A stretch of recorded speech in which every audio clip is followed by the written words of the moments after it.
છેલ્લા કેટલાક સમયથી ગુજરાત પોલીસ વ્યાજખોરો વિરુદ્ધ એક ખાસ ઝુંબેશ ઉપાડી છે. આપણે જાણીએ છીએ કે ગરીબ માણસો હોય, એમને કોઈ પૈસાની જરૂર પડે એટલે પછી અમુક વખતે અમુક સંજોગોમાં આ વ્યાજખોરના ચંગુલમાં આ લોકો ફસાઈ જતા હતા. એ બાબત સરકારશ્રીના ધ્યાન ઉપર આવતા ગુજરાત પોલીસને આ બાબતે યોગ્ય સૂચના અને માર્ગદર્શનમાં આપવામાં આવ્યું અને ફક્ત 2024માં કુલ 715 એવા વ્યાજખોરો વિરુદ્ધ ગુનાઓ દાખલ કરવામાં આવ્યું, FIR દાખલ કરવામાં આવી અને એ FIRમાં આશરે 1500 લોકોને અટક કરવામાં આવ્યું. અને આ ગુજરાત પોલીસની આ મુહિમથી, આ ઝુંબેશથી હવે વ્યાજખોરની જે પ્રોબ્લેમ હતું ગુજરાત રાજ્યમાં એ પહેલાં કરતાં ખૂબ ઓછું થઈ ગયું છે.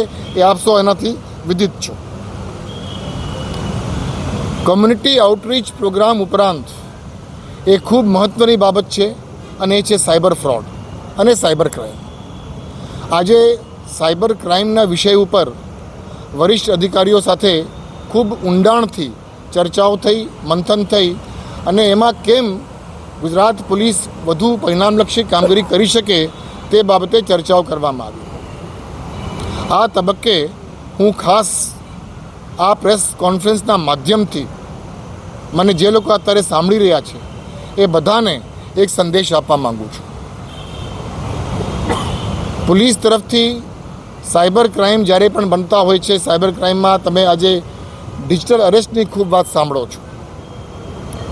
એટલે આ પ્રકારનું ક્રાઇમ્સ જ્યારે બનતા હોય છે, આ પ્રકારના બનાવો જ્યારે બનતા હોય છે એટલે પોલીસ એમની રીતે તો કામગીરી કરતી જ હોય છે. ગુનાઓ દાખલ કરે છે, આ રિક્યુઝને પકડવા માટેની પ્રયત્નો કરતા હોય છે, જે પૈસા આપણે બેંકમાં ફ્રીઝ કર્યા હોય એ પરત આપવા માટે પણ કામગીરી કરતી હોય છે. સને 2024માં લોકોના સાયબર ફ્રોડમાં ગયેલા કુલ 108 કરોડ રૂપિયા લોકોને પરત ગુજરાત પોલીસ તરફથી આપવામાં આવી. એટલે એ પ્રકારની કામગીરી તો પોલીસ તરફથી થતી જ હોય છે. પરંતુ આ પ્રેસ કોન્ફરન્સના માધ્યમથી હું બધાને એક સંદેશ આપવા માગું છું કે સાયબર ક્રાઇમને અટકાવવા માટે કદાચ જો સૌથી મહત્ત્વપૂર્ણ બાબત છે તો એ છે સાયબર અવેરનેસ અને સાયબર એડ્યુકેશન. લોકો પોતે સાયબર અવેર થઈ જાય એ ખૂબ જરૂરી છે.